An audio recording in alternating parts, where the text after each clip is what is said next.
আসসালামু আলাইকুম সুপ্রিয় দর্শক বন্ধু ও কৃষিপ্রেমী ভাই বোনেরা।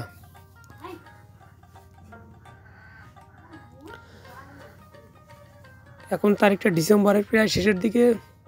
তো গ্রামগঞ্জে অনেকেই কিন্তু পান দিচ্ছে, আমরা আঞ্চলিক ভাষায় যাকে বলে ডোল, সেই পান কিন্তু দিচ্ছে, ঢাকাতে দিচ্ছে পান। তো বিশেষ করে পানের বাজারটা কেমন যাবে এই বছর সে বিষয়ে কিছু কথা বলবো, সামান্য কিছু ধারণা দেওয়ার চেষ্টা করবো। আশা রাখছি মনোযোগ দিয়ে ভিডিওটি দেখবেন।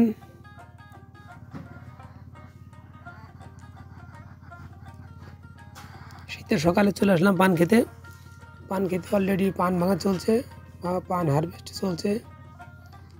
এগুলো কিন্তু ডোলের জন্য, আমরা যাকে বলি যে আঞ্চলিক ভাষায় যে বছরে একটা সময়, নির্দিষ্ট সময় শীতকালে যে আমরা পানটা ঢাকার উদ্দেশ্যে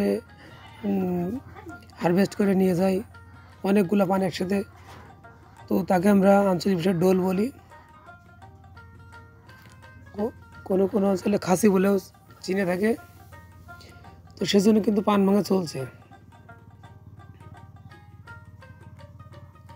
যেটা বলছিলাম, 2025 সাল সামনে চলে আসছে, 24টা আমরা পার করছি।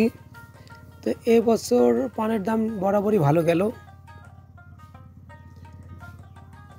মাঝে অনেক বৃষ্টি, 24 সালে অনেক বৃষ্টি ছিল, বৃষ্টির মধ্যে পানের বাজার অনেক ভালো ছিল। তো এই বছর পানের বাজার যে এর থেকে যে খুব বেশি ভালো হবে সেরকমটা আশা করছি না, তবে মোটামুটি অবশ্যই ভালো থাকবে।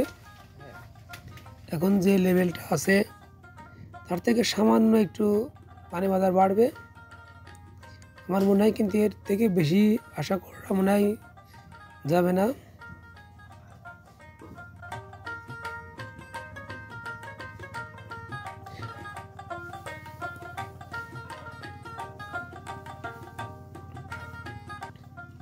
এই পানগুলো আমরা বেশিরভাগ সময় দেখা যাচ্ছে যে ডিসেম্বর থেকে জানুয়ারির মধ্যে পানগুলো আমরা বিক্রি করে ফেলি।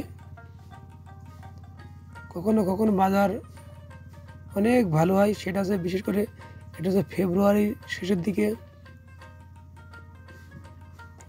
কিন্তু এখন বাজারটা মোটামুটি বেশ ভালো যাচ্ছে, এর থেকে তুলনামূলকভাবে সামান্য কিছু বাড়ার সম্ভাবনা আছে এই বছরটাতে। সব দিক মিলে এটাই বলা যায় যে অন্যান্য বছরের মতো পানের দাম এরকম মহামারী বাড়বে না।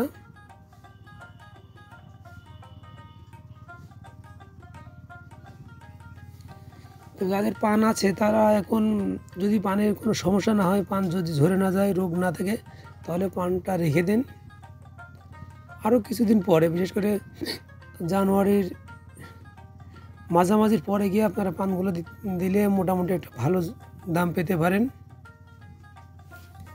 আর যদি সম্ভব হয় ফেব্রুয়ারি পর্যন্ত রাখলে একটা কাঙ্ক্ষিত বাজার পাওয়া যাবে।